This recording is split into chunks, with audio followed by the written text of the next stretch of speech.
Rotational motion का जो भी इंपॉर्टेंट डिस्कशन था हमने बहुत डिटेल में कंप्लीट किया है। अब बस बाकी है क्वेश्चंस फ्रॉम मॉड्यूल, उनकी प्रैक्टिस। ठीक है, तो उसके लिए जो है मैं ग्रुप पे शेड्यूल सेंड करता हूँ आपको। Till concept application per day एक या फिर 2 दिन में एक ऐसे कंसेप्ट एप्लीकेशन हमें खत्म करनी है टिल 2 नवंबर। ठीक है, और उसका डाउट सेशन फिर हम इवनिंग में, जो पेंडिंग था वो हमने क्लास में लिया, मॉड्यूल का जो है इवनिंग में अरेंज करेंगे। ठीक है, so today we have to start discussion about new topic. Actual में according to NCERT part first का टॉपिक हमारा बचा है वर्क पावर एंड एनर्जी वाला। ठीक है, लेकिन दिवाळी से पहले हम थोड़ा सा इजी टॉपिक लेंगे। मतलब क्या होगा, दिवाळीच्या सुट्ट्या थोड्याशा चांगल्या राहतील। ठीक है, so we have to start discussion about properties of solids. Rotational complete झाला आहे, टॉपिक का कंटेंट कंप्लीट हुआ है। बस पेंडिंग क्या है, यस रोटेशनल मध्ये काय होतं तेवढंच होतं। पेंडिंग क्या है, बस मॉड्यूल में जो क्वेश्चंस है उसकी प्रैक्टिस पेंडिंग है। ठीक है ना, तो उसकी पेंडिंग प्रैक्टिस के लिए हम ग्रुप पे शेड्यूल में सेंड करता हूं, उसके अकॉर्डिंग आप सॉल्व करेंगे एंड फिर उसका डाउट सेशन हम ऑनलाइन इवनिंग में अरेंज करेंगे। Clear, go through module you will come to know that. हो गया है। ठीक है, एक दो कंसेप्ट बाकी है लेकिन वो अलग पढ़ाने से नहीं है, उसके बस क्वेश्चन के टाइप डिफरेंट आते हैं। ठीक है, वो डाउट सेशन में क्लियर हो जाएगा। जैसे हमने रोलिंग मोशन इंक्लाइन प्लेन में देखी थी, उसका हॉरिजॉन्टल प्लेन पे एक ही एग्जांपल है कि 4 पॉइंट पे वेलोसिटी कितनी होती है। तो अलग से पढ़ेंगे तो उसको भूल जाते हैं, इसलिए क्वेश्चन सॉल्व करते टाइम वो जब आएगा तब उसको क्लियर करेंगे। ठीक है, नहीं घर पे आके पूरा मॉडल देखो, you will come to know that सब कंसेप्ट हो चुकी है। 4 तक नहीं, सब कुछ हो चुका है। तो टॉपिक का कंटेंट इतना ही है, बस आपको मॉड्यूल में क्या मिलेगा, ऍप्लिकेशन बेस्ड क्वेश्चंस मिलेंगे। ठीक है ना, मी फक्त जास्त भीती दाखवली होती रोटेशनलची, अजून सुरू व्हायचं आहे, बट एक्चुअल में कुछ नहीं है। मॉड्यूल के क्वेश्चन सॉल्व करेंगे देन आपको समझ में आएगा कि मॉड्यूल के क्वेश्चन भी वही है ऑलमोस्ट जो हम क्लास में सॉल्व कर चुके हैं, म्हणजे तिकडे काही वेगळे येणार नहीं है। ठीक है ना, तो आज से हम उसका डिस्कशन भी शुरू करेंगे, तो 1 बाय 1 आपको समझ में आएगा। ठीक है, so write down properties of solids. Properties of solids या फिर उसी को हम इन जनरल बोलते हैं as a elasticity. Properties of solids या फिर इन जनरल हम उसको कंसिडर करते हैं एज ए इलास्टिसिटी। एकदम सिंपल स्ट्रेट फॉरवर्ड टॉपिक है। देखो मैंने बोला है कि ये टॉपिक हमने क्यों लिया, उसका रीजन ये कि दिवाळी वॅकेशन आपके एकदम आनंदात गेले पाहिजे है ना। परत एकदा फिजिक्स खूप सोपं आहे आणि आपल्याला येतं असं वाटलं पाहिजे, हा त्याच्या पाठीमागचा पर्पज है। ठीक है ना, वर्क पावर एनर्जी उससे भी सिंपल है, लेकिन वर्क पावर एनर्जी में जो है ना कोलिजन की कंसेप्ट आती है तो वो थोड़ा सा मतलब परेशान करती है, इसलिए हम उसको जब दिवाली हो जाएगी फ्रेश तब कल डिस्कस करेंगे। ठीक है, सो इसके बाद में देखो अब ये पहले जो 11th एनसीईआरटी की पार्ट फर्स्ट की जो टॉपिक है, ये मैंने स्टार्ट से ही बोला है कि एकदम कंसेप्चुअल टॉपिक है, इसलिए इस टॉपिक को कितनी भी प्रैक्टिस करो कॉन्फिडेंस नहीं आता है। अब इसके बाद में जो भी टॉपिक आएंगे, 11th एनसीईआरटी का पार्ट सेकंड हो या फिर 12th एनसीईआरटी हो, आपको समझ में आएगा कि उस टॉपिक में एंड इन टॉपिक्स में एक्सट्रीमली मतलब बहुत ज़्यादा डिफरेंस है। कंपेयर करेंगे लेवल तो वो मतलब 60-70% जो डिफिकल्ट लगता है स्टार्ट में, अभी पूरा 30% ईजी हो जाएगा। समझ में आ रहा है ना। तो अगर ये पार्ट फर्स्ट के 7 to 8 टॉपिक एकदम अच्छे से प्रिपेयर किए तो फिजिक्स बाकी परेशानी नहीं करता है। ठीक है, वो आपको यहीं पे समझ में आएगा। अब हम इलास्टिसिटी पढ़ेंगे, इलास्टिसिटी के बाद में फ्लूइड मैकेनिक्स होगा, फ्लूइड के बाद में ऑसिलेशन वेव्स होगा, उसके बाद में थर्मल सेक्शन होगा। इतना एनसीईआरटी 11 का सिलेबस बचा है और वो टॉपिक आपको समझ में आएगा एकदम पॉइंट वाइज है, मतलब एप्लीकेशन में वेरिएशन ही नहीं है। 11th एनसीईआरटी के पार्ट फर्स्ट के मतलब अब तक जो टॉपिक डिस्कस किए उसमें क्या था, कंसेप्ट थी नहीं है ना, speed velocity displacement, but application खत्म ही नहीं होते।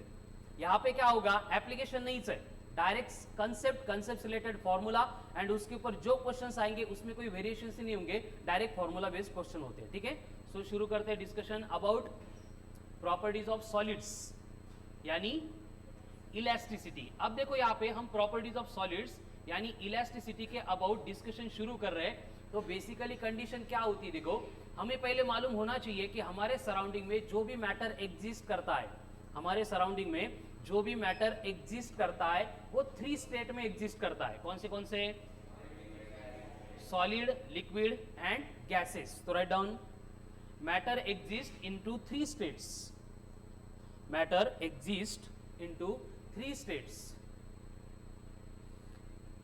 as solid, liquid and gases, solid, liquid and gases। मालूम है सबको, ठीक है। अब ये सॉलिड, लिक्विड एंड गैसेस, ये 3 स्टेट्स ऑफ मैटर एग्जिस्ट करती है। इसके लिए रिस्पॉन्सिबल कौन होता है? मास. काय मास? मास जास्त असेल तर सॉलिड, मास कमी झालं तर लिक्विड, आणि मास अजून कमी झालं तर असं असतं का? असं काही नसतं. हे कोणी सांगितलं? Mass. Atom sir. Shravan, Shubham, ठीक है। क्या रीजन होगा?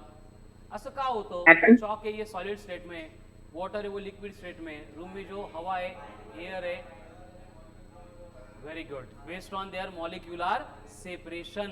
सो write down, matter exist into 3 states, solid, liquid and gases state, based upon their molecular separation, उसके मॉलिक्यूलर सेपरेशन के according.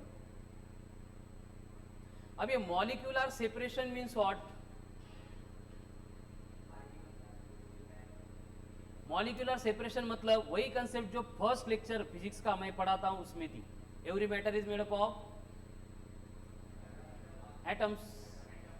Atom consist of positively charge nucleus and उसके सराउंडिंग में कौन होता है?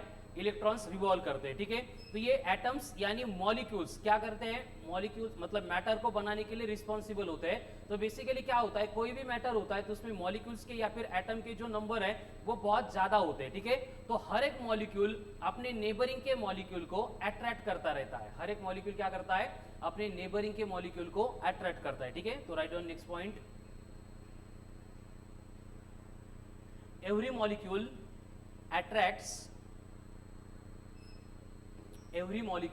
attracts neighboring molecule. Every molecule attracts neighboring molecule of the same or different substance, of the same or different substance,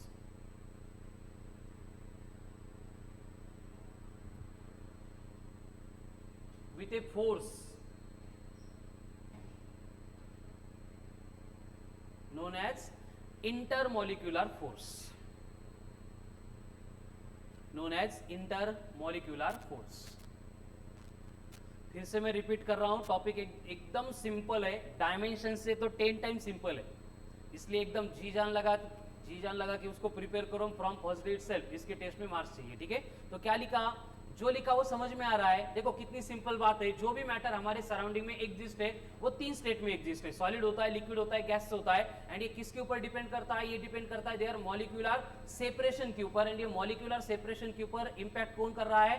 force between molecules. एक तो same substance के, नहीं तो डिफरेंट सब्सटेंस के. मतलब वाटर हमने ग्लास में पोर कर दी तो वाटर का मॉलिक्यूल वाटर के मॉलिक्यूल को भी अट्रैक्ट करेगा.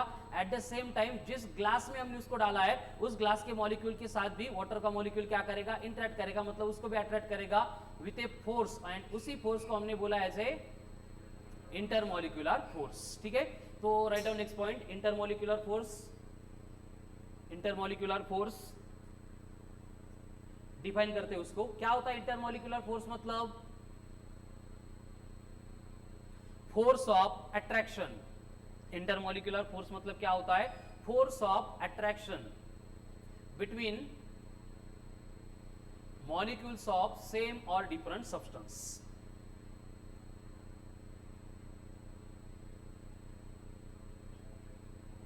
सेम और डिफरेंट सब्सटेंस. इंटरमॉलिक्यूलर फोर्स मतलब डिफाइन नहीं भी करेंगे तो भी समझ में आता है. इंटरमॉलिक्यूल मतलब मॉलिक्यूल्स के बिटवीन का फोर्स, मतलब इंटरमॉलिक्यूलर फोर्स. बट कंडीशन ये है कि मॉलिक्यूल्स एक सब्सटेंस के भी हो सकते हैं या फिर 2 सब्सटेंस के भी हो सकते हैं या फिर 4 सब्सटेंस के भी हो सकते हैं, ठीक है।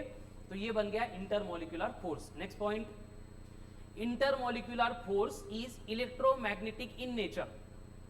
अब ये इलेक्ट्रोमैग्नेटिक इन नेचर, इसका मतलब क्या होता है कि एक मॉलिक्यूल दूसरे मॉलिक्यूल को अट्रैक्ट कर रहा है. अट्रैक्ट क्यों करेगा?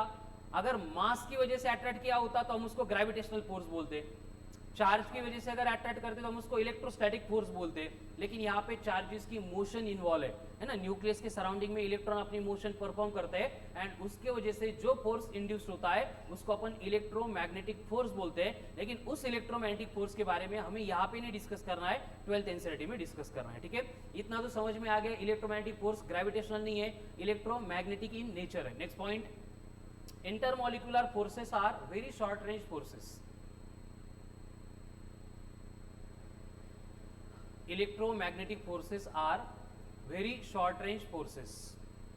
शॉर्ट रेंज फोर्सेस इसका मतलब रेंज येत नाही का? इसका मतलब क्या है? शॉर्ट रेंज फोर्स मतलब एक मॉलिक्यूल जो दूसरे मॉलिक्यूल को अट्रैक्ट कर सकता है, तो अट्रैक्ट करने के लिए जो डिस्टेंस है वो एक्सट्रीमली कम होना चाहिए. कितना कम होना चाहिए? In the range of 10 to the power minus 10 metre. Bracket मध्ये लिखो in the range of 10 to the power minus 10 metre. म्हणजे -9 पण चालतं, -11 पण चालतं, बट ऑन एन एवरेज कितना होता है? 10 to the power minus 10 metre. इसका मतलब ये होता है कि एक मॉलिक्यूल यहाँ पे है, तो इससे अगर मैं 10 to the power minus 10 metre इतने डिस्टेंस की एक रेडियस ले लूं और यहाँ पे अगर मैं स्फीयर ड्रॉ करूं, तो इस स्फीयर के अंदर जितने सारे मॉलिक्यूल्स आएंगे उतने सारे मॉलिक्यूल्स को ये मॉलिक्यूल क्या कर रहा है? अट्रैक्ट कर रहा है. लेकिन अगर कोई मॉलिक्यूल इस स्फीयर के बाहर जा रहा है तो ये मॉलिक्यूल उसको अट्रैक्ट नहीं कर सकता. अभी कंडीशन क्या है देखो, ये मॉलिक्यूल अगर इस स्फीयर में दूसरे मॉलिक्यूल को अट्रैक्ट कर रहा है तो दूसरा मॉलिक्यूल भी इस मॉलिक्यूल को अट्रैक्ट नहीं कर रहा है. समझ में आ रहा है? मतलब इनमें क्या है? म्यूचुअल अट्रैक्शन है. ये रिपेल नहीं करते, सिर्फ क्या करते हैं? अट्रैक्ट करते हैं. दूसरी बात, यहाँ पे इनके अट्रैक्शन की रेंज एकदम स्मॉल होती है, शॉर्ट रेंज होती है. 10 to the power minus 12 कळतं ना? 10 to the power minus 2 मतलब centimetre. 10 to the power minus 3 metre मतलब millimetre. 10 to the power minus 6 metre मतलब जो दिख रहा है इसका उसके 1000 पार्ट मतलब micrometre. 10 to the power minus 9 metre मतलब जो इतना दिख रहा है उसके 1 लाख पार्ट मतलब 10 to the power minus 9 metre, उससे भी छोटा. समझ में आ रहा है ना? उतने स्पेस में बस ये मॉलिक्यूल्स को अट्रैक्ट कर सकता है. ये होता है इंटरमॉलिक्यूलर फोर्स. समझ में आ गया? इंटरमॉलिक्यूलर फोर्स इंड्यूस क्यों होता है?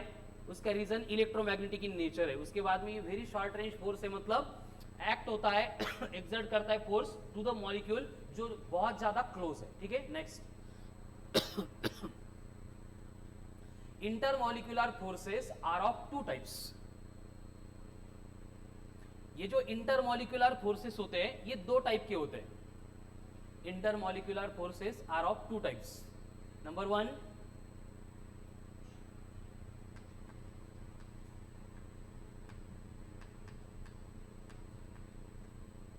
Cohesive force. Number 1, cohesive force. ना what is mean by cohesive force? ये सारी केमिस्ट्री भरी पड़ी है ना, सॉलिड स्टेट वगैरह है केमिस्ट्री में, हुआ नहीं होगा आगे है. ठीक है, तो वो वही सिलेबस है. ठीक है, कोहेसिव फोर्स क्या होता है? कोहेसिव फोर्स मतलब write down, force of attraction, force of attraction between, force of attraction between molecules of, force of attraction between molecules of same substance or different substance. Force of attraction between molecules of same substance or different substance. Force of attraction between molecules of same substance, sorry. Force of attraction between molecules of same substance, different नहीं है. ठीक है, same substance is called as cohesive force.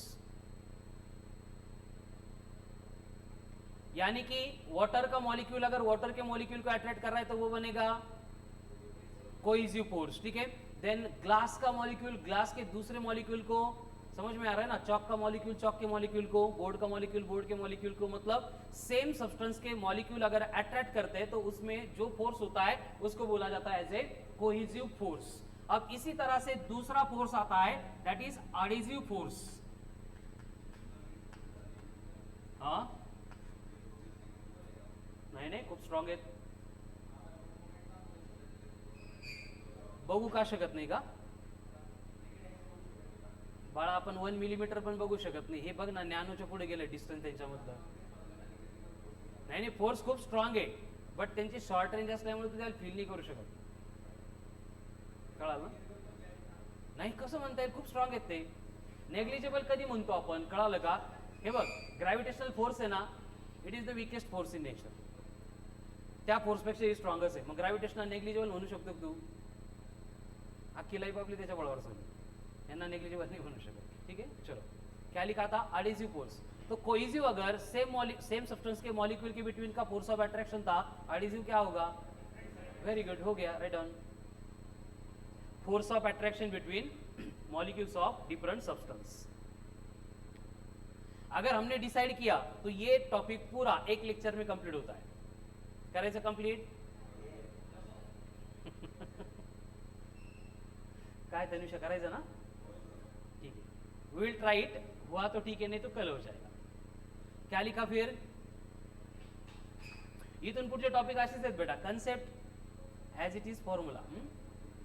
Force of attraction between molecules of different substance are known as adhesive force. मतलब water glass में डाल दी, glass का molecule water के मॉलिक्यूल को अट्रैक्ट करेगा तो एडिसिव फोर्स है ना. ग्लास का मॉलिक्यूल एयर के मॉलिक्यूल को अट्रैक्ट करेगा तो एडिसिव फोर्स. एयर का मॉलिक्यूल एयर के मॉलिक्यूल को अट्रैक्ट करेगा तो कोहेसिव फोर्स. ग्लास का मॉलिक्यूल वाटर के मॉलिक्यूल को अट्रैक्ट करेगा तो, कळतं ना डिफरन्स. सेम सब्सटेंस है तो कोहेसिव, डिफरंट सब्सटेंस है तो एडिसिव. प्रश्न नाही बेटा, आपण इडे घे शिकायला. लोकांनी 2-2 वर्ष आपले आयुष्य इथे इन्व्हेस्ट केले बेटा या गोष्टी समजण्यासाठी. कन्फर्म होतं, याचे ऍप्लिकेशन बघू ना आपण तेव्हा लक्षात येईल. ठीक है ना. चलो हो गया. एक कॉमन एग्जांपल इसी टॉपिक में आगे आने वाला है, फ्लूइड के बारे में डिस्कस करेंगे. तब कपडे वॉश करतो आपण, क्लोथ वॉश करते तो कसे वॉश करतो? डिटर्जंट टाकतो, बरोबर आहे का नाही? आणि खूपच जास्त खराब झालेलं असेल तर कोमट पाण्यामध्ये त्याला भिजत घालतो. क्यू? भारी वाटतं का डिटर्जंट? भारी वाटतं का? फेस होतो वगैरे, दिसायला भारी दिसतं म्हणून का? सेंट भारी होतो म्हणून का? फिर हेच हेच हेच कळालं ना? हेच फक्त कसं ॲप्लिकेशनमध्ये डिस्कस करतात. नेक्स्ट त्यानंतर हे डेंग्यू, त्यानंतर ते काय मलेरिया है ना, वेगवेगळे साथीचे रोग आले है ना, जो मॉस्किटो की वजह से फैलते इधर उधर. तो कारपोरेशन वाले क्या बोलते हैं, पानी सासू देऊ नका, बरोबर. बट कई कंडीशन में ऐसा होता है पानी की उसको अपन निकाल ही नहीं सकते. तो वहाँ पे बोला जाता है कि जहाँ पे निकाल नहीं सकते उसमें क्या कर दो, केरोसिन डाल दो. आग नका लो, फक्त केरोसिन टाकून दो. क्यों? क्या होता है केरोसिन डालने से?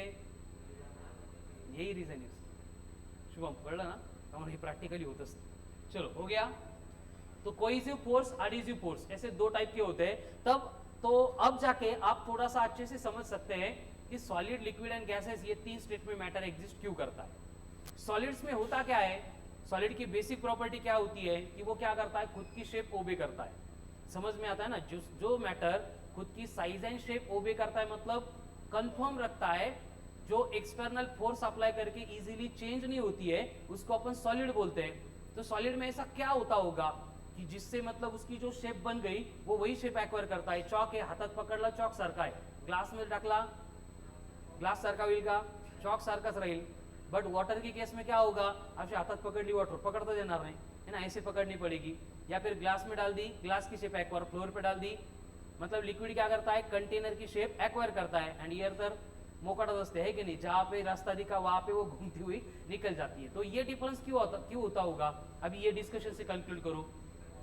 Very good. इंटरमोलिकुलर सेपरेशन अगर बढ़ता जाएगा, इसका मतलब इंटरमोलिकुलर फोर्स कम होता जाएगा. एंड अगर फोर्स कम हुआ तो नेबरिंग मॉलिक्यूल उसको पकड़ के रखने के लिए अनेबल हो जाएगा. इसलिए सॉलिड जो होते हैं वो क्या होते हैं, सॉलिड जो होते हैं वो क्या होते हैं, उसके मॉलिक्यूल्स एक दूसरे के साथ क्लोजली पैक्ड होते हैं. क्या होते हैं? क्लोजली पैक्ड होते हैं, मतलब एकदम घट्ट पकडून ठेवतात, शेजारच्याला हलूच देत नाही. इसलिए वो क्या करता है, अपनी शेप एक्वायर करता है. लिक्विड की केस में क्या होता है, वही मॉलिक्यूल नेबरिंग मॉलिक्यूल से अपना सेपरेशन बढ़ाता जाता है, और उसका सेपरेशन इस तरह से होता है कि नेबरिंग मॉलिक्यूल उसको एकदम पकड़ के भी नहीं रख रहा है लेकिन आगे जाने भी नहीं दे रहा है, लेकिन उनके बिटवीन में रिलेटिव मोशन जो है वो अलाउ कर रहा है. इसलिए लिक्विड खुद की शेप ओबे नहीं कर सकता, वो क्या करता है, कंटेनर की शेप एक्वायर करता है. एंड गैसेस की केस में क्या होता है, उतना भी नहीं रहता. एक मॉलिक्यूल का दूसरे मॉलिक्यूल का कोई रिलेशन ही नहीं रहता, उनको लेना देना ही नहीं है, और कोई एक मॉलिक्यूल दूसरे मॉलिक्यूल को अट्रैक्ट नहीं कर सकता. इसलिए गैसेस के मॉलिक्यूल्स क्या होते हैं, are always in a state of random motion. समझ में आ गया? अभी ऐसा क्यों होता होगा, जैसे कि फॉर एग्जांपल हमें एक सॉलिड है, उसको अपन लिक्विड में कन्वर्ट कर सकते हैं क्या? कर सकते हैं. कैसे? टेम्परेचर देके, हीट देके. अब लिंक लगाओ. पहले लेक्चर में मैं 5 पॉइंट पढ़ाता हूं, एक पॉइंट तो हो गया. दूसरा पॉइंट क्या होता है, चार्ज एंड मास का होता है, वो भी आएगा आगे. तीसरा पॉइंट क्या होता है, एनर्जी एंड वर्क का रिलेशन होता है. क्या बोला था, होते सगळे पहले लेक्चरला है ना. क्या होता है, एनर्जी मतलब ability to do work, neither be created nor be destroyed but it can be converted from one form to. And work मतलब क्या होता है, वेरी गुड. वर्क मतलब क्या होता है? जब एनर्जी अपना फॉर्म चेंज करती है one form to another form, उसके इन बिटवीन जो भी होता है उसको वर्क बोला जाता है. तो होता क्या है कि जो सॉलिड के मॉलिक्यूल्स थे एक दुसरे के साथ एकदम क्लोजली पॅक्ड आहे, बट हे त्यांच्या विरुद्ध असतो. कळालं ना? हे सगळं जसं इलेक्ट्रॉन न्यूक्लियस के सराउंडिंग में रिवॉल्व करते, त्यांच्या अजिबात त्यांना इंटरेस्ट नसतो न्यूक्लियसच्या सराउंडिंगला रिवॉल्व करायला. बट प्रॉब्लम क्या होता है उनका? स्ट्रक्चर ऑफ एटम हुआ क्या? प्रॉब्लम क्या होता है? इलेक्ट्रॉन की जो टोटल एनर्जी होती है वो निगेटिव होती है ना. फर्स्ट ऑर्बिट में अगर हाइड्रोजन है तो -13.6, सेकंड ऑर्बिट है तो -3.4, थर्ड ऑर्बिट है तो -1.54, फोर्थ ऑर्बिट है तो -0.85 एंड फिफ्थ ऑर्बिट है 0.54 इलेक्ट्रॉन वोल्ट. ये सारी निगेटिव है एनर्जी. एनर्जी निगेटिव मतलब कम है, एंड उस कम एनर्जी की वजह से इलेक्ट्रॉन एटॉमिक स्ट्रक्चर को छोड़ के चले नहीं जा सकते.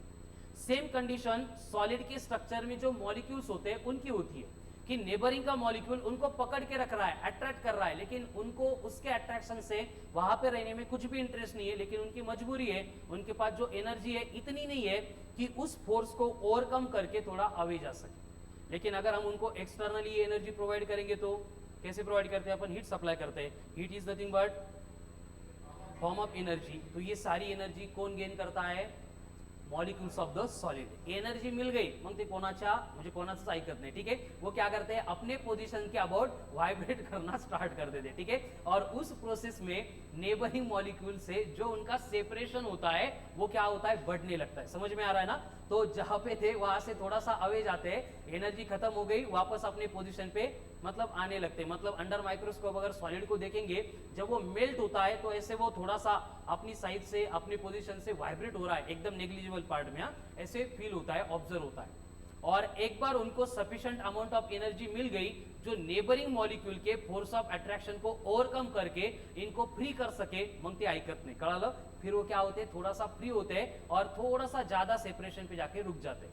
फिर वहां पे हम बोलते हैं कि सॉलिड का लिक्विड कन्वर्जन किसमें हुआ? लिक्विड में हुआ. अगेन सेम लिक्विड में क्या हो रहा है कि वो नेबरिंग मॉलिक्यूल उनको अट्रैक्ट तो कर रहा है लेकिन उसको कंट्रोल नहीं कर रहा है. मतलब वो अपनी मूवमेंट कर सकता है बट नेबरिंग मॉलिक्यूल को पकड़ के. फिर वो क्या करेगा? उसको अगर हम और हीट प्रोवाइड करते गए, जैसे वाटर को हीट करेंगे तो क्या होगा? कन्वर्जन स्टीम में होता है, गैसेस स्टेट में चली जाती है. ऐसा क्यों? सेम कंडीशन, वाटर का मॉलिक्यूल एनर्जी गेन कर रहा है, एनर्जी गेन करके वो क्या करेगा? वर्क ही करेगा. कौन सा वर्क करेगा?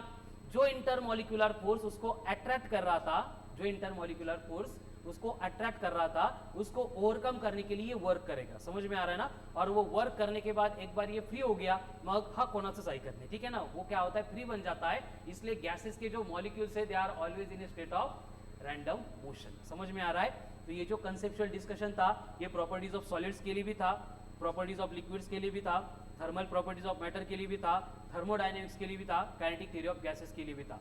पांचों टॉपिक जब भी मैं स्टार्ट करूंगा यही कंसेप्ट फिर से मुझे इंट्रो करनी पड़ेगी. समझ में आ रहा है ना? This is all about matter and states of matter, solid, liquid and gases. तो इस टॉपिक में हमने पहले डिसाइड किया है कि सॉलिड के बारे में डिस्कशन होगा. प्रॉपर्टीज ऑफ सॉलिड्स लिखा है ना, और उसको हमने इलास्टिसिटी भी बोला है. ठीक है, तो सॉलिड मतलब क्या होता है? आइडिया आ गई. ऐसा मैटर जिसमें molecules are closely packed with each other है, जिसकी साइज एंड शेप जो है इजीली चेंज नहीं होगी. जब तक हम एक्सटर्नली फोर्स अप्लाई नहीं करेंगे तब तक वो अपनी साइज एंड शेप चेंज नहीं करेगा. क्लियर? चलो अभी टॉपिक के रिलेटेड कंसेप्ट को इंट्रोड्यूस करते हैं. Write down. Rigid bodies, rigid body, rigid body क्या होता है? रिजिड बॉडी मतलब कड़क बॉडी. ठीक है, जिसकी शेप एंड साइज हम चेंज नहीं कर सकते. ठीक है, रिजिड बॉडी मतलब द बॉडी और द सॉलिड, सॉलिड नहीं, बॉडी लिखो. The body whose shape and size cannot be changed.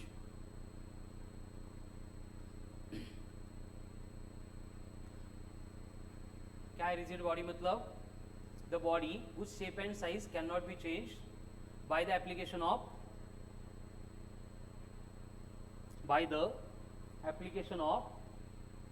external force, by the application of external force are called as rigid bodies. But practically ये ideal concept आहे. आपण काही पण करू शकतो. कळालं ना? आपण डायमंड असतो त्याची पण शेप अँड साईज चेंज करतो. कळालं?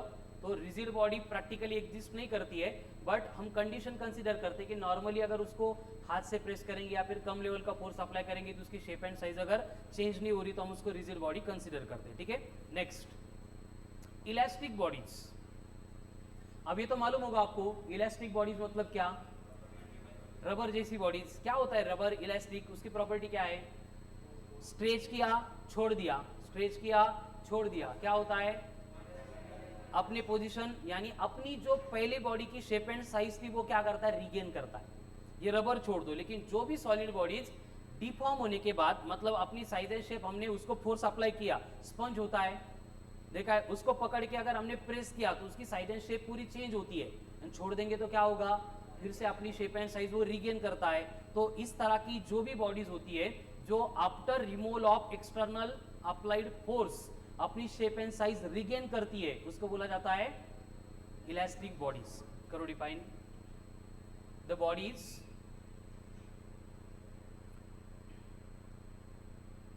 which regains,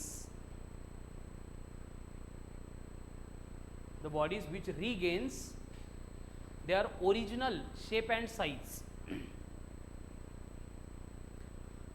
original shape and size after removal of external applied force, या फिर उसको एक्सटर्नल डिफॉर्मिंग फोर्स ऐसे भी बोला जाता है, एक्सटर्नल अप्लाइड फोर्स बोलो और external deforming force. Deforming body का डिफॉर्म होना मतलब, अरे डिफॉर्म होना मतलब जो उसकी शेप एंड साइज होती है उसको चेंज करना, तो डिफॉर्म करने के लिए जो फोर्स रिस्पॉन्सिबल है उसको बोला जाएगा डिफॉर्मिंग फोर्स, ठीक है। तो इलास्टिक बॉडीज मतलब समझ में आ गया। Next elasticity. अब इलास्टिक बॉडीज के पास क्या होता है, इलास्टिसिटी होती है, इसलिए वो अपनी शेप एंड साइज रीगेन करते। तो इलास्टिसिटी मतलब क्या,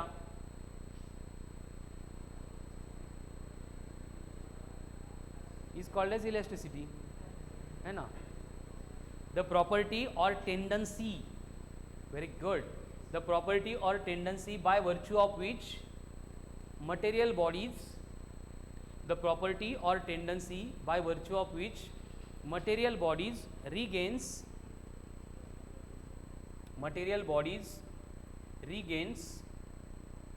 its original shape and size, material bodies regains its original shape and size is called as elasticity. समझ में आ रहा है इलास्टिसिटी मतलब क्या है। इलास्टिसिटी मतलब वो टेंडेंसी है जिसका यूज करके मटेरियल बॉडी जो पहले डिफॉर्म हुई थी अपनी शेप एंड साइज रीगेन करती। जैसे मैंने रबर का स्पॉन्ज का एग्जांपल बोला, उसको अपन प्रेस करके छोड़ रहे, वो अपनी शेप एंड साइज रीगेन कर रहा है, तो रीगेन करने के लिए रिस्पॉन्सिबल कौन होता है, इलास्टिसिटी होती है। कौन होता है, इलास्टिसिटी होती है। तो इलास्टिसिटी में कंफ्यूजन नहीं होगा। अब इलास्टिसिटी मतलब क्या है, टेंडेंसी और property bye virtue of which material body regains its original shape and size. Next, plastic bodies. Plastic bodies. Plastic ची बॉडी नहीं, प्लास्टिक बॉडीज। क्या होता है प्लास्टिक बॉडीज मतलब, इलास्टिक बॉडी में क्या होता था, शेप एंड साइज रिगेन होती थी, तो प्लास्टिक बॉडी में क्या होगा, शेप एंड साइज रिगेन नहीं होगी, ठीक है। So write down the bodies which undergo permanent deformation, the bodies which undergo permanent deformation, the bodies which undergo permanent deformation, the bodies which undergo permanent deformation are called as plastic bodies. permanent deformation कळतं ना, deformation मतलब change in shape and size, मतलब force apply करने के बाद उनका क्या होता है, डिफॉर्मेशन होता है। और वो कैसा होता है, परमनंट, म्हणजे काही पण करून original shape and size regain नहीं होगी। जैसे क्ले है, क्ले काय काय क्ले म्हणजे काय, क्ले नहीं, क्ले चिखल, कळालं ना। उससे अगर हमने कोई क्या बनाते उससे, भांडे है ना, कोई अगर शेप का कुछ तो बना दिया क्ले का यूज करके, हो, व्हेरी गुड. ठीक आहे. शाडू मातीपासून गणपती बनवला, व्हेरी गुड. ठीक आहे. तो उसकी फिर शाडू माती जैसी थी वैसी बन सकती है क्या? अरे म्हणजे त्याला ते चूरा करून वगैरह नहीं, बट अपने आप बन सकती है क्या? जैसे गणपति बन गया तो लगे माती बन गई, ऐसे होगा क्या? समझ में आ रहा है ना? मतलब परमानेंट डिफॉर्मेशन हो गया उसका. कड़ा ना, फोर्स अप्लाई किया था उसको रिमूव करेंगे तो बॉडी अगर अपनी शेप एंड साइज रिगेन नहीं कर रही है, इसका मतलब बॉडी क्या है? प्लास्टिक बॉडीज है. ठीक आहे. हो, करू शकतो बेटा, पण त्याला फोर्सच अप्लाय करतोय ना आपण. आपली कन्सेप्ट काय आहे की बॉडीवरचा अप्लाय झालेला फोर्स आपण काढला की बॉडीनी शेप अँड साईज रिगेन केली पाहिजे. स्पंज असतं, प्रेस केलं, डिफॉर्म झाला, सोडला की ओरिजिनल शेप अँड साइज मिळत आहे का? परत घेऊन येण्यासाठी ओढावं लागतं त्याला? नहीं ना. वैसे क्ले से हमने कोई मतलब ऑब्जेक्ट बना दिया और बना के जो फोर्स अप्लाई करे थे उसको छोड़ दिया, ऑटोमेटिक क्ले बन जाता है क्या फिर से? समझ लो. तो वो प्लास्टिक बॉडीज बनती है. ठीक है. तो वो प्लास्टिक बॉडीज के पास जो होगा उसको बोला जाएगा प्लास्टिसिटी. अब प्लास्टिसिटी मतलब क्या होगा? Very good, is called as plasticity, है ना. The tendency by virtue of which material body undergoes permanent change. The tendency by virtue of which material bodies undergo permanent change are called as plasticity.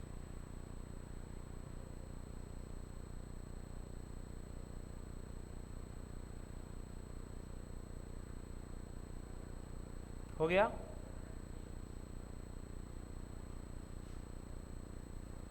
Yes, no. तो ये था basic introduction of the topic. अब topic की सबसे important concept का discussion अपन शुरू करने जा रहे हैं, दैट इज डिफॉर्मेशन. डिफॉर्मेशन आता हे जर कळालं तर टॉपिक संपला. टॉपिकमध्ये काहीच नाही आहे. डिफॉर्मेशन क्या होता है? डिफॉर्मेशन मतलब कसं काय माहित तुम्हाला? हे तर अगोदरच कळालेलं आहे. डिफॉर्मेशन मतलब change in shape and size of the body. Right of deformation, change in shape and size of the body. Change in shape and size of the body. Change in shape and size of the body is called as deformation. तो deformation क्या आहे समज में आ रहा है ना? हा chalk आहे, धरून दोन तुकडे केले म्हणजे आपण काय केलं? त्याला डिफॉर्म केलं. याला पकडलं वरतून हॅमरनी याला भुगा केला, याचा काय होईल? डिफॉर्म हो जाएगी. समझ में आ रहा है? अजून काही आहे? तुमचा मोबाईल आहे, धरून फोडला, क्या होगा? डिफॉर्म हो जाएगा. समझ में आ रहा है? डिफॉर्मेशन मतलब change in shape and size of the body is called as deformation. तो ये जो डिफॉर्मेशन होता है it can occur in 3 ways. Write down next point. Deformation can occur in 3 ways. कौन से 3 ways? Number 1, number 2 and number 3. हाँ, number 1, body deform होगी. सांगा तुम्ही विचार करून. बॉडी का साइज एंड शेप चेंज होगा. क्या चेंज हो सकता है इन जनरल? मास कसं चेंज करना मला सांग बरं. हो बरोबर है कि नहीं? एक क्या बोलते हैं, आयन की एक वायर है और उसको खींच रहे अपन उसको, और उसकी लेंथ बढ़ रही थी, उसका मास भी क्या होगा? तो कई लॉजिक लाओ उसमें. मास नहीं चेंज होता है, लेंथ. Very good. तो deformation can occur in first way, जिसको अपन बोलेंगे चेंज इन लेंथ. मतलब मटेरियल बॉडी डिफॉर्म हो रही है, मतलब उसकी लेंथ चेंज हो सकती है एकदम इजीली, नॉर्मली. और क्या हो सकता है?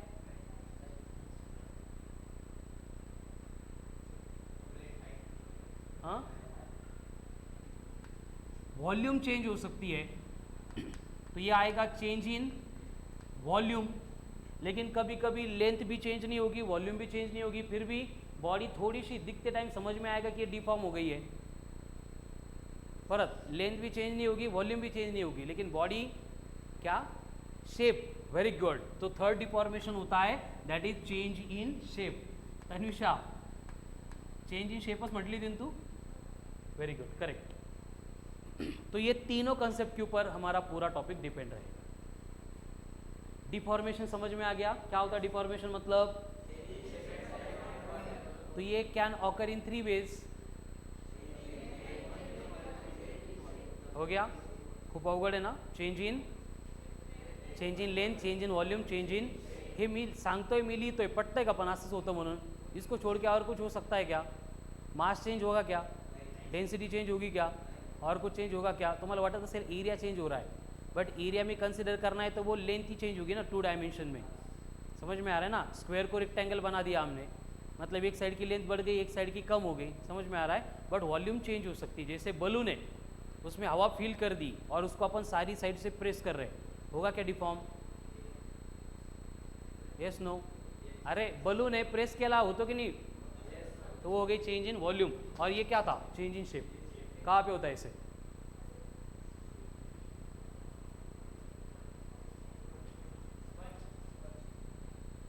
स्पंज, उसको प्रेस नहीं कर रहे, प्रेस करेंगे तो वॉल्यूम चेंज होगी. स्पंज को एकदम फ्लोर पे स्टिक कर दिया, ऊपर रख दिया और टेंजेंशियल फोर्स अप्लाई कर रहे हैं उसको, ना लेंथ चेंज होगी ना वॉल्यूम चेंज होगी, फक्त जो स्पंज असा होता असा होऊन जाईल. समजलं ना. मतलब डिफॉर्म तो हो रहा है, लेकिन वहाँ पे क्या चेंज हो रहा है? बस उसकी शेप चेंज हो रही है. समझ में आ रहा है ना. तो ऐसे 3 वे से डिफॉर्मेशन मटेरियल बॉडीज में ऑकर होता है. ठीक है. तो अब टॉपिक क्या है, मैं 5 मिनट में टॉपिक आपको बोल देता हूँ, फिर 1 बाय 1 हम डिटेल में पढ़ेंगे. इलास्टिसिटी में आगे हमें क्या करना है? पहले स्ट्रेस पढ़ना है. स्ट्रेस मतलब क्या है आपको मालूम है? क्या होता है स्ट्रेस? मतलब फोर्स पर यूनिट एरिया. ऐसे हम डायमेंशन के लिए यूज करते थे, लेकिन अब कंडीशन क्या है देखो, थोड़ा सा कंसेप्चुअल पार्ट देखते फिर मैं कंप्लीट करता हूँ डिस्कशन. ऐसा क्यों होता है कि एक मटेरियल बॉडी है, उसकी शेप चेंज करने के लिए हमने फोर्स अप्लाई किया, उसको डिफॉर्म किया, और जब बॉडी को छोड़ दिया तो बॉडी ने अपनी शेप रिगेन कर ली. How it is possible? देखो डिफॉर्म क्यों हुई थी? क्योंकि फोर्स हम अप्लाई कर रहे थे. रिगेन कैसे होगी?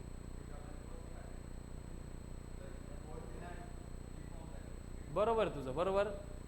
बट फोर्स आपण काढून घेतला ना, त्यामुळे थोड़ी बॉडी परत ओरिजिनल शेप एंड साइजला येणार आहे. उसके लिए कोई ना कोई रिस्पॉन्सिबल चाहिए ना. देखो कंडीशन क्या है, हमने बॉडी को डिफॉर्म कर दिया, मतलब क्या हुआ?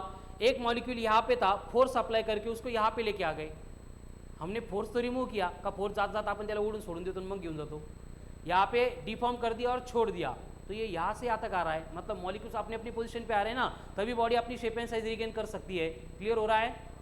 क्यों होता है? हां, न्यूटन्स थर्ड लॉ कुठून आला तिथं? असं संध्याकाळी येतो की न्यूटन्स थर्ड लॉ? दिवसभर अप्लाइड फोर्स होता, तो गेला आणि मग आता येतो म्हणून. हां श्रवण, थांबा थांबा, 1 बाय 1. शंतनू, इलेक्ट्रिसिटी टेंडेंसी बरोबर, बट ये हवेत नहीं येत ना, इसको प्रोवाइड करने के लिए कुछ ना कुछ रीज़न होता है, उसको समझना मतलब फिजिक्स पढ़ना. हाँ, इंटरमॉलिक्यूलर फोर्सेस तो उनको हिलने नहीं दे रहे थे, तो वापस क्या लेके आएंगे?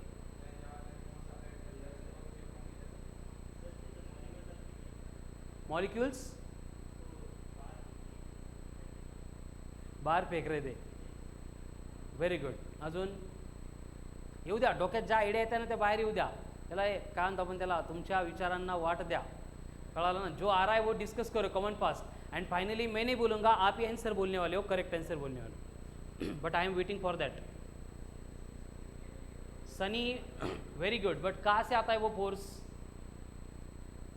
फिर से वही, इसलिए फिजिक्स का पहला लेक्चर बहुत इंपॉर्टेंट होता है. नहीं समझ में आ रहा है? देखो हमने बॉडी को डिफॉर्म किया, मतलब क्या किया? बॉडी के ऊपर फोर्स अप्लाई कर दिया. फोर्स अप्लाई करके बॉडी के मॉलिक्यूल को डिस्प्लेस कर रहे हैं, मतलब हम कर क्या रहे हैं? वर्क कर रहे हैं ना बॉडी के ऊपर. यही वर्क जाके स्टोर होगा in the form of potential energy of the molecules of the body. समझ में आ रहा है ना. जब हम एक्सटर्नली अप्लाइड फोर्स निकाल लेंगे, यही पोटेंशियल एनर्जी रिस्पॉन्सिबल होगी उस मॉलिक्यूल को अपने पोजीशन में वापस लेके आने के लिए. समझ में आ रहा है? मतलब फिर से वही है, work done get stored in the form of energy. Energy आएगी तो फिर से वर्क डन होगा, एंड इस तरह से बॉडी क्या करती है? अपनी शेप रीगेन करती है. तो इसका मतलब क्या हो रहा है देखो, कि अगर बॉडी को डिफॉर्म करने के लिए एक्सटर्नल फोर्स की रिक्वायरमेंट थी, तो बॉडी को अपनी शेप रीगेन करने के लिए भी फोर्स की रिक्वायरमेंट होगी, बट वो एक्सटर्नल नहीं होगा. कौन सा होगा? इंटरनल होगा. ठीक है. तो हम स्ट्रेस को जब भी इंट्रोड्यूस करते हैं तो हम एक्चुअली उसको डिफाइन इस तरह से करते हैं, इंटरनल रिस्टोरिंग, क्योंकि वो रिस्टोर कर रहा है, elastic force per unit area, internal elastic restoring force per unit area. Actual stress हे असतं बेटा. Internal elastic restoring force per unit area is called as stress. समझ में आ गया अभी बॉडी रीगेन कैसे करती है, शेप एंड साइज. ये वर्ड की मीनिंग समझ में आ रही ना, internal elastic restoring force, internal restoring elastic force चलते per unit area is called as. लेकिन हमारे साइंस के, हमारे स्टडी के लिमिटेशंस ये है कि हम इंटरनल फोर्स मेजर नहीं कर सकते. कड़ाल ना, मॉलिक्यूल जब वापस आ रहा था तब वो कितने फोर्स से मतलब उसके ऊपर एक्ट हो रहा था वो डिटेक्ट करने की, कैलकुलेट करने की कोई मेथड हमारे पास नहीं है. इसलिए हम एज्यूम करते हैं कि जितना फोर्स हमने अप्लाई किया था उसको डिस्प्लेस करने के लिए उतना ही फोर्स अप्लाई होगा उसको वापस लेके आने के लिए.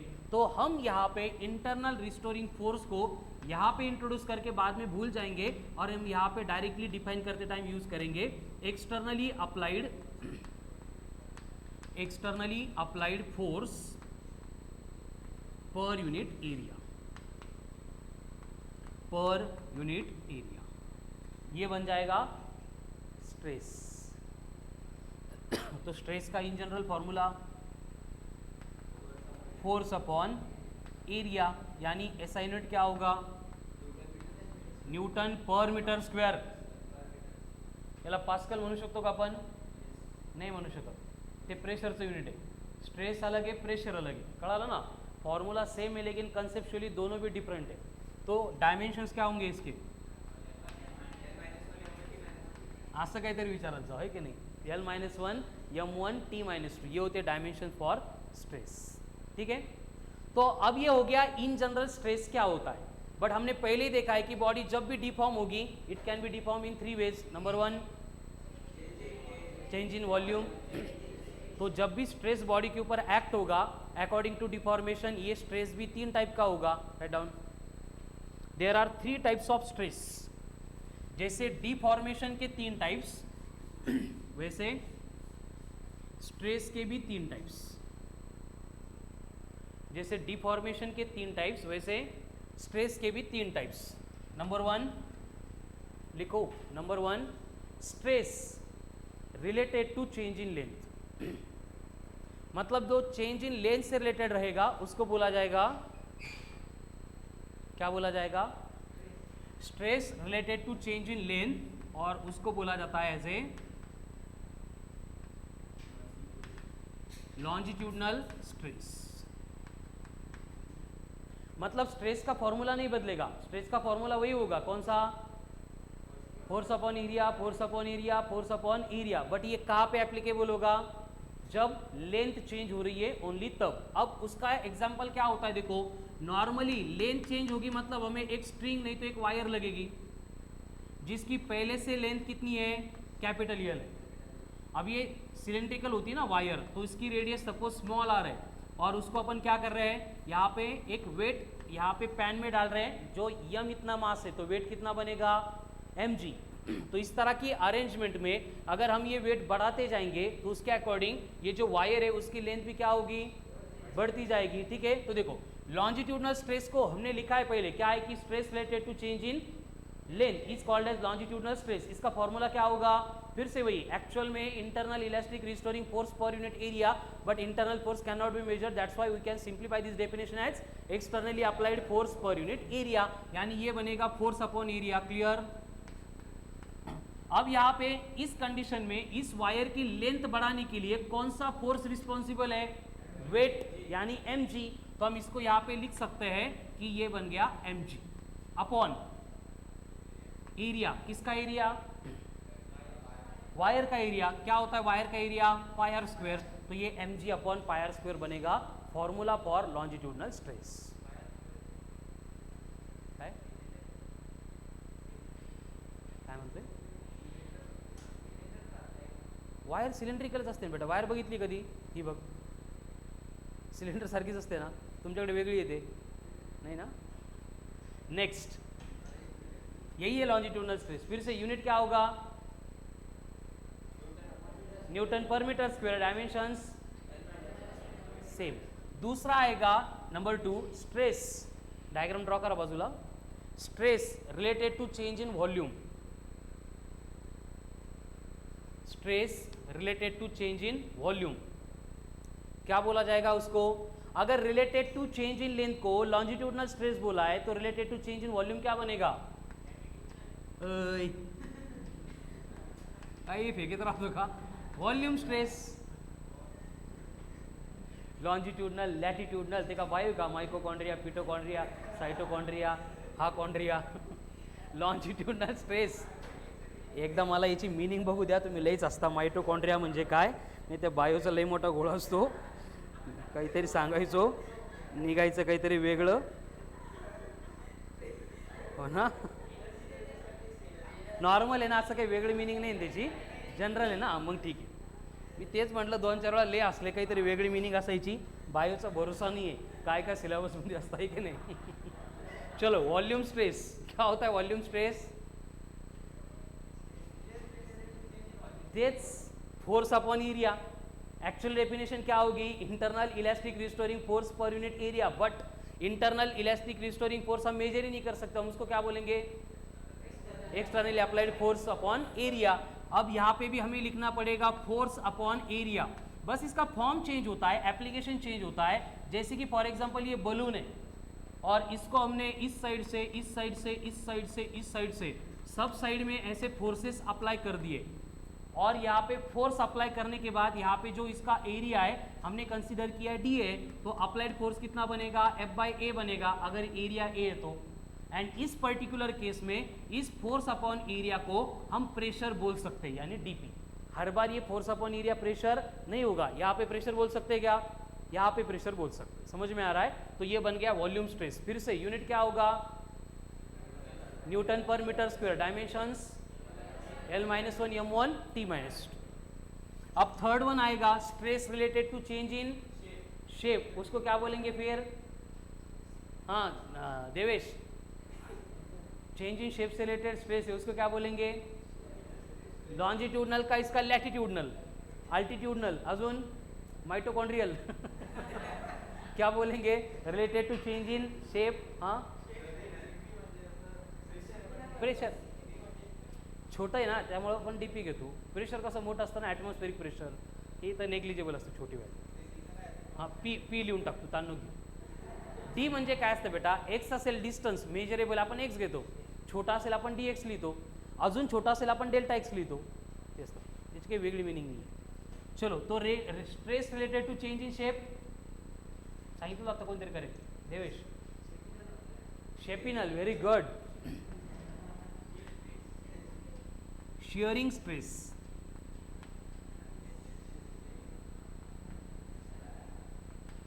गब्बर बघितलाय का? हेच एक्सप्लेन करतो ना. शियर आज काही तर ते हात बीत फिरवत नाही का? नहीं देखा. शियरिंग स्ट्रेस मतलब क्या? Related to change in shape. एक मिनिट इकडे प्रथमेश, इकडे इकडे ना. झोपाकडा लिहितो केवढ्या लांब?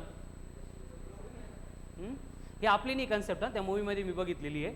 मला वाटलं की इफेक्टिव्ह आहे म्हणून इथं आपण बघू काय होतं. एवढंच, तोंड नाही दिसलं पाहिजे एवढंच. ये दिख रहा है, समझ लो. अगर मैं इसको ऐसे कर दूंगा तो क्या हो गया?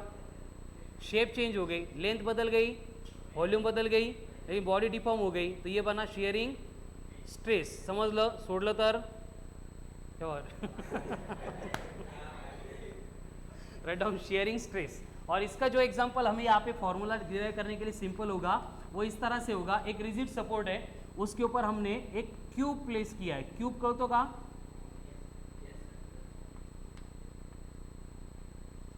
एवढीच एक 3D डायग्राम येते आपल्याला, बस भारी एकदम. कळलं? अभी इसको हमने क्या किया? इस साइड में फोर्स अप्लाई कर दिया. अब फोर्स अप्लाई करने के बाद क्या होगा? आता थोड़ी डायग्राम समझाऊन घ्या. ही जी एज है ये इस पोजीशन से थोड़ा सा ऐसे टिल्ट हो जाएगी. कळतंय का? जमली. एकच बॉक्स है, समझ ना? तो वो क्या हो गया? शेयर हो गया. समझ में आ रहा है ना? मतलब उसकी शेप में चेंज आ गया, तो उससे रिलेटेड जो स्ट्रेस है वो बनेगा शेयरिंग स्ट्रेस. फॉर्मूला क्या होगा फिर से? अप्लाइड फोर्स अपॉन इस साइड की जो फेस है उसका एरिया, मतलब ये बनेगा फिर से फोर्स अपॉन एरिया। ऐसा यूनिट क्या होगा, newton per metre square. Dimensions L-1 m1 T-2। This is all about stress. Stress एवढाच आहे।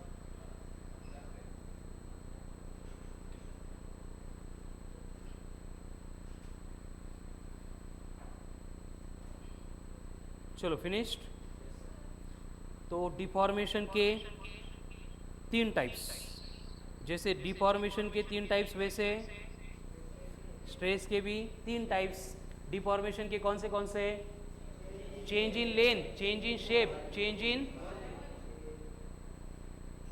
उसी तरह से स्ट्रेस के भी 3 टाइप, चेंज इन लेंथ से related longitudinal, change in volume से रिलेटेड लैटिट्यूडनल का volume, and change in shape से रिलेटेड शेयर इन स्ट्रेस। हो गया। Now right down next point, strain, STRAIN, strain. Strain, train नहीं, ट्रेनच्या अगोदर S lava, strain.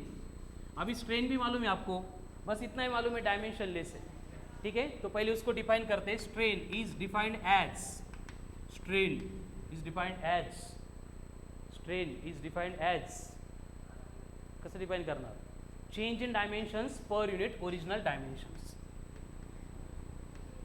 Change in dimensions per unit original dimensions, change in dimensions per unit original dimensions, change in dimensions per unit original dimensions। अब ये इसका मतलब क्या होता है, देखो हमने देखा स्ट्रेस कितने टाइप का है, तो स्ट्रेन भी कितने टाइप का होगा, 3 टाइप का होगा।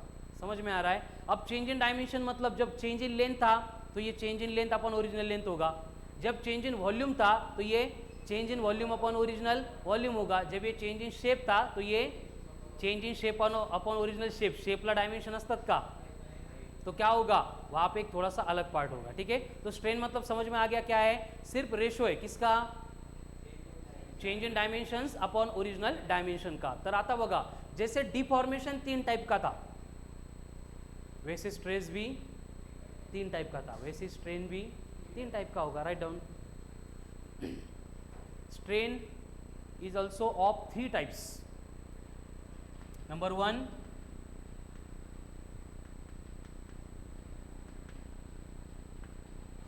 longitudinal strain, इसको lateral भी बोला जाता है बट longitudinal थोड़ा सा रेगुलर होता है सब तरफ।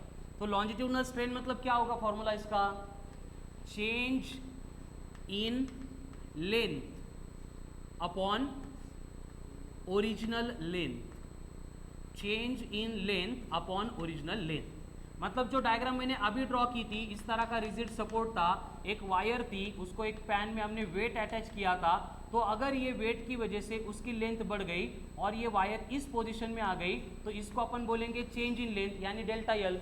शुभम डेल्टा लिया क्योंकि बहुत छोटा है, ये बनेगा ओरिजिनल लेंथ मतलब कैपिटल एल, यानी लॉन्जिट्यूडनल स्ट्रेन का फॉर्मूला क्या होगा, डेल्टा एल अपॉन एल। तो इसके यूनिट्स एंड डायमेंशंस नहीं होंगे, length upon length unit cancel, dimension cancel, हो गया।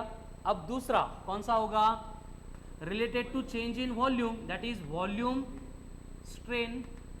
अब वॉल्यूम स्ट्रेन में क्या था, फिर से यहाँ पे लिखना पड़ेगा पहले, change in volume per unit original volume, change in volume per unit original volume. अब कंडीशन क्या है, देखो बलून की केस लेते हैं, पहले इसकी वॉल्यूम कितनी है, V है, एंड सब तरफ अगर हमने इस तरह से फोर्स पर यूनिट एरिया यानी प्रेशर को अप्लाई किया तो इसकी वॉल्यूम चेंज हो जाएगी। तो फाइनल कितनी हो रही है मालूम नहीं है, लेकिन जो चेंज आ रहा है वो अगर दिया है dV, शुभम आता डी का मतलब छोटा सा चेंज, ठीक है ना। तो इसका फॉर्मूला क्या बनेगा, dV upon V। But in general क्या होता है, वॉल्यूम कम होती है, इसलिए जो चेंज है फाइनल माइनस इनिशियल ये निगेटिव्ह आता है, इसलिए ये वॉल्यूम स्ट्रेन कुठं जर निगेटिव्ह दिला है तर कन्फ्यूज नहीं व्हायचं है ना। कैलकुलेशन करते टाइम उसको प्लस ही लेते हैं, बट डिफाइन किया, इंट्रोड्यूस किया, कंसेप्चुअल एक्सप्लेनेशन दिया है तो वो माइनस होता है, minus of dV by V। Why, हे बघा फायनल ही मधली दिसती का फायनल ही आहे. इनिशियल तो कौन बड़ा है, इनिशियल बड़ा है ना, तो फाइनल माइनस इनिशियल कर रहे हैं तो माइनस, समझ लो ठीक. तो ये हो गया longitudinal strain and volume strain. इसके बाद में आएगा related to change in shape, और उसको हमने क्या बोला है, शेयरिंग स्ट्रेस था, तो यहां पे भी क्या बोलना पड़ेगा, शेयरिंग स्ट्रेन बोलना पड़ेगा. तो थर्ड टाइप आती है दैट इज शेयरिंग स्ट्रेन. आता फक्त याला स्टार मार्क करतोय मी क्योंकि इसका थोड़ा सा फॉर्मूला डिफरेंट लेना पड़ता है, क्योंकि change in shape upon original shape कर नहीं सकते. ठीक है, शेप को अपन कैलकुलेट नहीं करते ना, ऐसे लेंथ करते, एरिया करते, वॉल्यूम करते, शेप को नहीं करते. तो हम इसके लिए फॉर्मूला अप्लाई करेंगे, अप्लाइड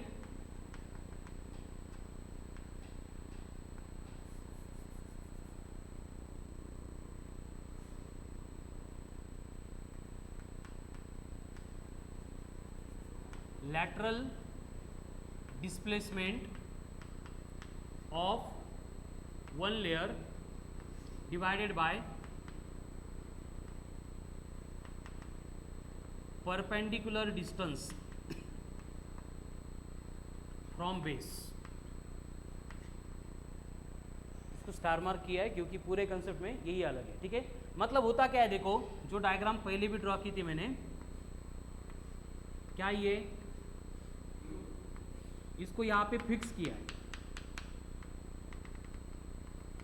हमें मालूम है कि जब फोर्स अप्लाई कर रहे हैं तब क्या हो रहा है, ये जो फेस है वो यहाँ पे आ रही है, मतलब ये थोड़ा सा ऐसे टिल्टेड दिख रहा है ना. Yes no.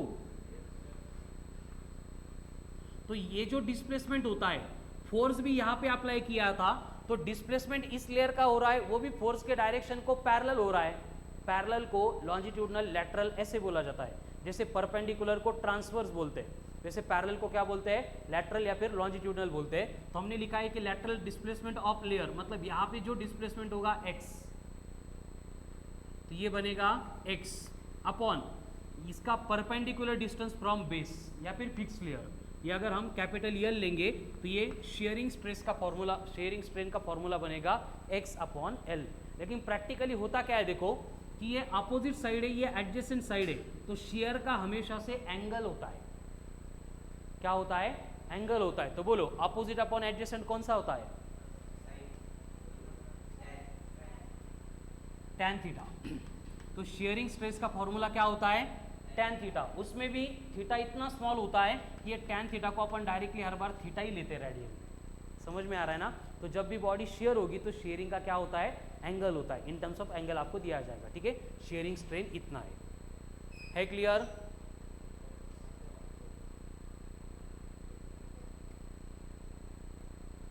Yes no. तो दिस इज ऑल अबाउट, देखो कसा टॉपिक आहे. पहिले पढ़ा डिफॉर्मेशन, बाकी तर ते इंट्रो होतं. ठीक है, डिफॉर्मेशन मतलब change in shape and size. Deformation can occur in 3 ways, number 1, number 2, number 3. तीनों वे का डिफॉर्मेशन हो गया. फिर बाद में आ गया स्ट्रेस. तो स्ट्रेस भी क्या था, फोर्स अप्लाइड पर यूनिट एरिया. तो जैसे डिफॉर्मेशन के 3 टाइप, वैसे स्ट्रेस के 3 टाइप, फिर वैसे ही स्ट्रेन के 3 टाइप. अब आगे पढ़ेंगे मॉडुलस ऑफ इलास्टिसिटी, उसके भी आएंगे 3 टाइप. वही 3 टाइप, एक related to change in length, related to change in volume, related to change in, and वहाँ पे टॉपिक खत्म हो जाएगा. कळा लो, प्रॉपर्टीज ऑफ सॉलिड इलास्टिसिटी, बस इतना ही सिलेबस. क्लिअर. फक्त जे शिकलोय आज रक्तात उतरेपर्यंत प्रिपेअर करायला. कळालं ना. So remaining part will continue on tomorrow's lecture at same time. Thank you.